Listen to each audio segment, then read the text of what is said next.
Hello and welcome back to the YouTube studio here at Munich Security Conference. I'm Jack Kelly from TLDR News, and this time I'm joined by Pakistan's Minister for Foreign Affairs, Hina Rabbani Khar.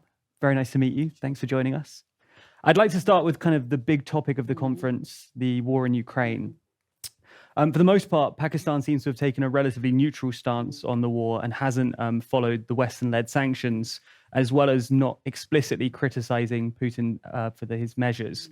Could you explain to us Pakistan's kind of position on the matter, as well as why it's refrained from towing the Western line? Okay, so I think any country must and should refrain from towing anyone's line. I think it's important to be clear and honest in your pursuits of foreign policy and in the stances that you take. And I think Pakistan is a country which is not a terribly large country. Pakistan is a country which is also resource constrained in many ways. Pakistan is a country which is also in a very interesting geopolitical environment.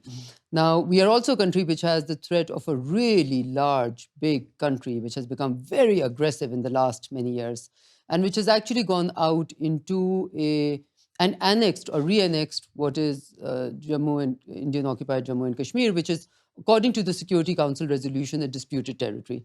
Now, when all of that happened and we wanted to take resolutions to the United Nations, we saw no one standing up for the values that we all profess to be standing for. Pakistan is a country which believes in multilateral solutions, right? So I think it's very important that we want the framework of the world governance structure to actually start delivering, to actually start working. Now, when it comes to this crisis also, we have seen the cost of war on our borders for 20 plus years. And we have seen after that, and there were really good words used when that entire war was being, sort of the war was happening. And there was a value system, and there was fighting for democracy, fighting for women, fighting for girls' right to education. And then we saw one fine day, everybody depart without looking at what they had left behind. And then now you see in Pakistan a comeback of terrorist incidents, which have been created from the vacuum that was left behind. Now, interestingly, this is not the first time that this happened. It happened 40 years back after the Soviet invasion of Afghanistan, and how the world came together and then decided to leave altogether. So meaning this is really important, that we are able to not just go in, create more war, not try for cessation of hostilities, and then expect everyone who has seen those values not to be played out in the real arena when it came to their region, play along, because we don't know how long this would last. This interest, and once this interest wanes, we fear that a lot of Ukrainian and other lives would have been lost. And more generally, do you think there's similar reasons? Do you think they have similar reasons for not doing the same thing in other Asian and African countries? Predominantly in those areas of the world, you are seeing a number of countries deciding not to go along with the Western line. Look, if you want to be completely honest about it, the fact is that the biggest threat to everybody not doing something together is because the universality of the values or the rules-based order has not been applied on the ground. It has not been applied in the interventions that have happened. So the rest of the world is perhaps not as clear-headed or has seen, I think it's a peculiar nature of most Western countries that they apply the value system and the rules-based order and the laws and the rules within their own geographical borders. But when they go outside of it, it's a very different play out, right? Which is very similar to the ones which are generally considered to be, all the wrong words.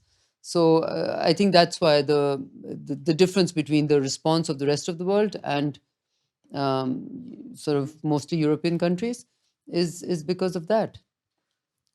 More broadly, though, obviously the relationship between Pakistan and the United States is an important one.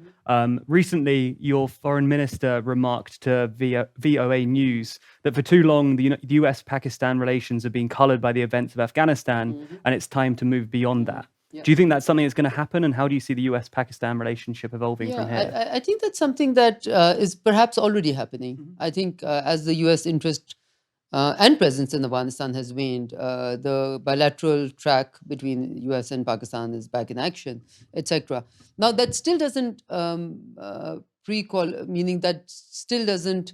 There is an impact of the departure in the way it happened. So Afghanistan will remain on the realm in every regional and international conversations, at least for us, because we continue to pay the price for those adventures. But yes, I think the foreign minister was absolutely right in saying that dehyphenation of Pakistan's relationship with any other country vis-a-vis the US is something that we've seen into play.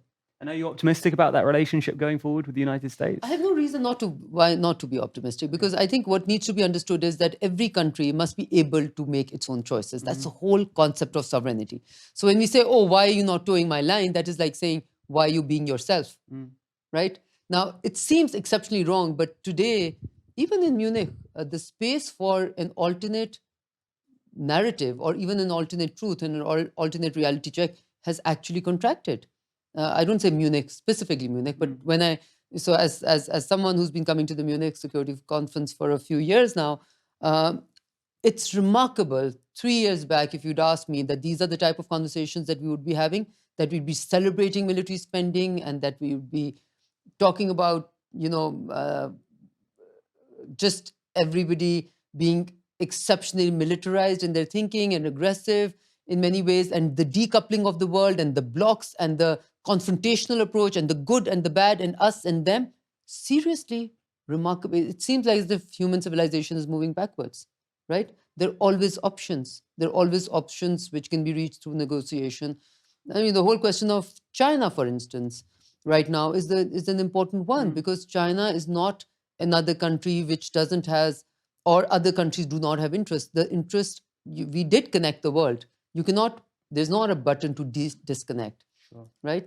But I was quite sort of happy to speak to many German companies who said, we continue to do business, right? As we did before. If 40% of our trade is with China, we continue 40% of that particular company that I'm referring to. So let's see how this plays out. But from where we're sitting, from our vantage point, we are genuinely concerned about the us versus them and the decoupling and the talk of that.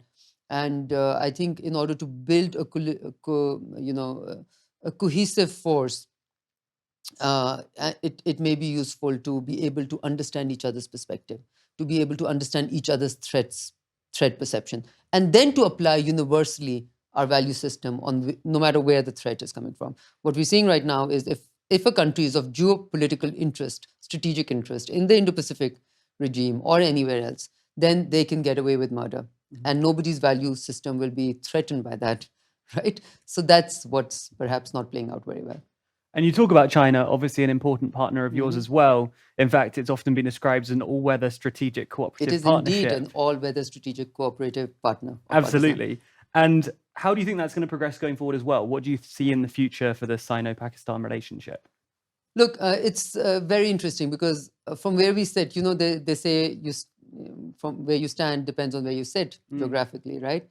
And interestingly, when I look around in my own region, no matter where I look, barring India, which obviously has many has competitive edge with China, barring India, everyone that I meet within my region and beyond, but the closer region, so all the way up to the boundary of Europe, let's say, right, on the far, mostly, certainly in South Asia, many African countries which are obviously further away, depending on which way you're looking. China is seen to be a source of stability and progress and development and connectivity and infrastructure development. Now, these are all things that any developing country craves for. These are all things that any developing country needs for its own people to develop. So we do not see them in the light that they're portrayed in. So Pakistan, many other countries like Pakistan have been colonized by other countries. We know what colonization feels like. Yeah. We do not feel colonized by China. So it's really important that we are able to not build false narratives and go into this notional, no, we know they're evil. No one is evil. What we see on the ground is how we will react to, whether it's an entity is a force of evil or a force of good. And keeping that in mind and balancing the kind of US and China side of this, do you think that's going to be increasingly difficult to balance those two relationships as the two become increasingly It will be competitive? increasingly difficult, but my question is, which type of a world are we living in? Why do we have to balance out anything? I mean, we're a country which is a sovereign country, which should be able to do business with one and the other, be able to have strategic ties and with one and have ties wherever is required with the other. And so it's almost like I have young children. So it's almost like, you know, when two children are saying, oh, if you want to be my friend, but I'm not friendly with that, so you cannot be friendly with them. And if you're friendly with them, then you're not friendly with me. So sometimes I feel the things that I say to my 9-year-old and 12-year-old is what needs to be told to world leaders. And are you concerned that that will be a feature in the future that will continue down that path of relationships? Realism tells me yes. Hope tells me I hope not. Okay. Yeah. Let's move on from this topic. Over the last few years, we've seen a significant rise in global food prices, which has had a tragic impact on living standards in Pakistan and other areas of the world as well. Now, fortunately, UN data suggests that things are starting to reverse course and some food prices are coming down again. But are you concerned about global food stability generally? And do you think that the issues with climate change could make these crises worse in the future? Okay, so let me give you a report card. Yeah. I was in this session which talked about food and climate nexus also, and the number of people who were acutely stressed in terms of food shortage and food security was 195 million in 2019. Do you know what the number is right now in 2022? 345 million. Wow. When I saw that number, I almost did not believe it. I verified my sources. It was being quoted by WFP and was the source which was leading into OCHA, UN OCHA. And this number was used on the same panel as me was the WFP person. And he also was quoting this number. Now, this is our report card. So how well we doing in the world? That's the report card. Yeah. And what do we want to consume our energy with? Confrontation. These are choices that we're making. These are costly choices. The threat of climate change looming. We've seen a pandemic which tells us that shocks are going to be the name of the game, are going to be regular. We have been threatened by a food crisis and an oil crisis, which is somewhat of our own making. We are running into sanction regimes one after the other at a pace that we cannot control or cannot keep up with. And there's absolutely no looking back as what has it created in terms of what chaos it has created. Now, Pakistan, for instance, if it's a country which like any normal country wants to trade on the east and on the west, and in the north and in the south. In the south, we have the Arabian Sea. On the east, we have a belligerent, roguish India in Modi's form, which with the BBC documentary, I think has clarified as to how they operate to real, events. Up north, we have China, and most of the messaging is, oh, they're trying to colonize you because you have, so that seems to be. On the east, we have, on the west, we have Iran, heavily sanctioned. We should be having oil pipelines with them. That is what our people need. Unable to do that because of highly regulated sanction regimes. Then we have Afghanistan because of the decades of war-like, intervention, everything else that has been created over there. In 1960s, none of us, we all think of Afghanistan in the form that it is today. In the 1960s, if you see images of Afghanistan, you would not believe it. They were far more developed than many, many, many very developed countries today. Sure. Okay? This is what conflict does. So when you ask us, why are you not standing to fuel more conflict in Europe? That is why our answer is, we have learned from our own experience that any amount of war, when you trigger war, when you give weapons, those weapons will go into hands which will not be in your control then. And then the whole texture and fabric of the society changes, and you cannot, once you cast the die, you cannot bring it back. And specifically on food security in Pakistan, are you worried that that's an issue that's going to get worse over time? It's an issue which is already getting worse. Yeah. I mean, that's what I'm saying. These threats are real. We're experiencing them on a daily basis. The cost of living, our inflation rates have never been what they are right now because we're getting imported inflation. And then we had, on top of that, Pakistan had the unique experience of being in these remarkable floods. 33 million people affected. No rice this time because most of the rice growing area was under lake-like conditions for months, and still some parts of Pakistan are literally inundated because this was below sea level. So remarkable, remarkable challenges. I think back about it because I think back about it, and there was a time 10 years back when one single event like this would have really shook the world. I think we become very unable to be shocked by anything because it's become such a norm. Earthquakes, floods, confrontation, war, weaponization. We are weaponizing trade, connectivity, and everything which was supposed to be good for humanity. So I genuinely believe I'm not going to underestimate the importance of how dangerous the times are. And right now, we are perhaps not at the irretrievable damage point, but I think we are fast waltzing into a zone which will then be irretrievable. On the point of food security and obviously the climate impacts that are going to make that worse, earlier this month, Reuters reported that Pakistan plans to quadruple its domestic coal fuel powered facilities instead of investing in sustainable techniques such as natural gas infrastructure. Now, that probably has something to do with the fact that natural gas is getting a lot more expensive, largely because the West is spending a lot more on the global markets rather than buying from Russia. What do you think of the current strategy being pursued by your country? And also, do you think the West should be doing more to support developing countries when it comes to the green transition? Okay, the answer to the last is absolutely yes. And I think when we say should be doing more, we mean should be doing more not only on paper, but should be doing more in translating into real, discernible transfer of technology, creating resources, enabling resources, whether in the private sector or any other sector. So that's one, because your question was multi-tiered, right? Yes.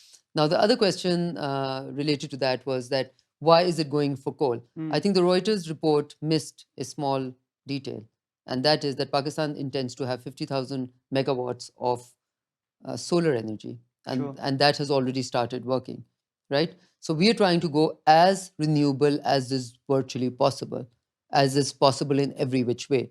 So I look at Pakistan as a country which is a case study waiting to happen. And if the right resources were to be able to come in, we are exceptionally keen to move away completely from anything which is based on imported coal, imported energy, imported gas, imported oil, and move to renewable sources, whether it's hydro, solar, wind. Now, why are we not able to do that? It's because of lack of resources and lack of that technology transfer that should be fairly easy for a developing country, but it is not. So just to create, in terms of policy, we're moving fast towards renewable. Now, you said an interesting thing that could it be because of the diversion of, Pakistan had many LNG contracts which were diverted to Europe because better prices were asked. So when Europe becomes energy secure, it is at the cost of making many countries energy insecure. I just want you to take, absorb that. Yeah, absolutely. It's always at a cost of someone else. Okay, we have absolutely no way to be able to keep up with the cost escalation that has happened. And typically, when somebody's getting like 2 times what they had negotiated and were in a long-term deal with us, they will pay us the price fine, and that we have seen a lot of that happen. And when it comes to the support the West should be offering, you mentioned technology. Is that the most important thing when it comes to the green transition, or is there other things the West ought to be doing? Look, when it comes to green transition and we say, okay, we want to create a green climate fund and we want to put this much money in renewable energy. So all of those things are really good headlines. So unfortunately, for a country like us, we have to see as to how that translates into real ability to be able to reach out to those or to be able to, get those resources. And that seems to be not that easy or possible even. Okay, so I cannot really quote you great examples of that happening. So whatever renewable we have done mostly has been on our own. Okay, I know that great technology exists all over the world and great companies exist all over the world, which would be, which should find it easy. So how do we make it easy for them to be able to access markets like Pakistan is the question. So you have to look at, the cost of them coming in and how to enable that from policy interventions. So those policy interventions at the international level through the MDBs, through the multilateral development banks or through other means doesn't happen. And at the beginning of this, you started talking about the difficult situation kind of geographically that Pakistan finds itself in, the different countries around it. One notable example, obviously, Afghanistan that you mentioned. Now, when the Taliban first took power again in 2021, many commentators expected that Pakistan and Kabul would have a relatively comfortable relationship, or at least it would be cordial. However, there's obviously been a series of clashes on the Pakistan-Afghan border, as well as a spate of terrorist attacks from the Pakistani Taliban, who are presumably operating in Afghanistan. So it looks like tensions are beginning to rise between the two countries, or at least it's less easy than some expected. How do you expect that to develop between the two nations? Okay, first of all, that presumption was based on the myth that Pakistan had some fascination with a certain entity or the other, right? So I think that myth, hopefully after a year, should be happily broken. But beyond that, I think, look, Pakistan has always maintained, not from today, not from 2021, but from ever since I have known our policy or followed it, that we do not have a choice but to deal with whoever has power in Afghanistan. Yes. And we do not have favorites. We cannot afford to have favorites because we are a country which has a 2,600-kilometer border with them. We have a country which has tribes on both sides of the border. We have a country where people typically like to come and go quite easily, but we have a country which are sovereign, and that is where the line is drawn. And the other sovereign country is Afghanistan, and therefore the visa regime, the passport regime has to be applicable, and therefore the fence has to be made. Now, where we are right now, in my reaction to when you said that, why are you not doing the European line? Every country has to defend its own positions. Pakistan's first obligation is to its own people and to their own security. And if you feel that security threats are arising from one neighbor or the other, it is our job to ensure that that threat is taken care of. Okay, and that everybody works according to the obligations that they've made to the international community, to us bilaterally, that they will not allow their soil to be used. So this is the basis of. So no country can be expected for good relations or the pretense of it to. But we understand and we continue to engage with them deeply, and we feel that our lines of communication are rather open and well. But that's a threat that has been left behind because of the vacuum. And I don't know who to blame for it. But I think rather than let's look at who to blame in what time, we need to just forge forward and make sure that we are able to provide our own citizens the security that they deserve and desire. And one of those sources of conflict between the two countries is obviously the TTP terrorism that we mentioned. Do you think the West and the UN potentially as well should be doing more to support Pakistan in its fight against terrorism?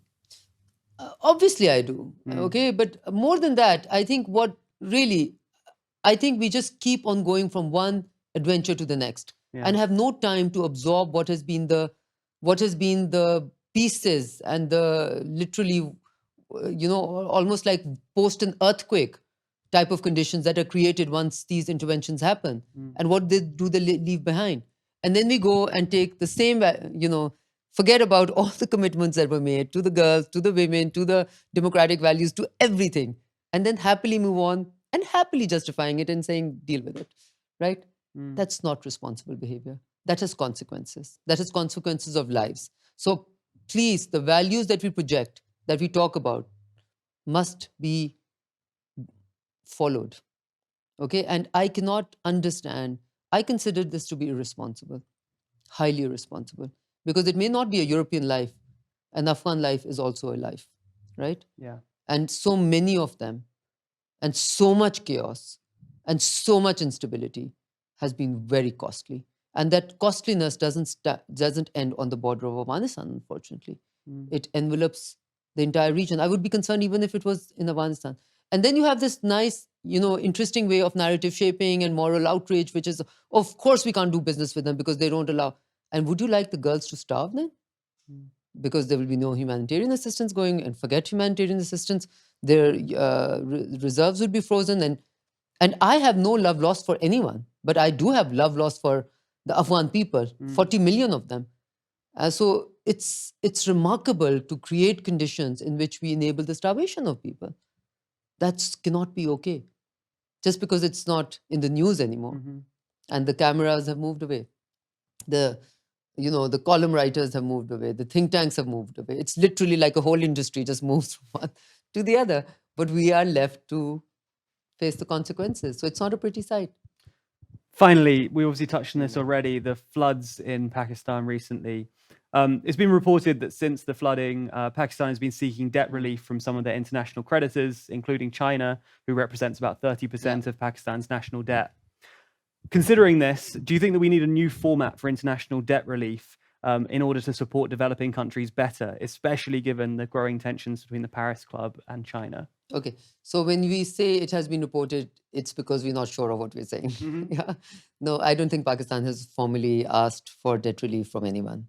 But when it comes to debt relief itself, currently in the circumstances that have been created because of the food crisis and the oil crisis, this has a huge impact on almost every developing country.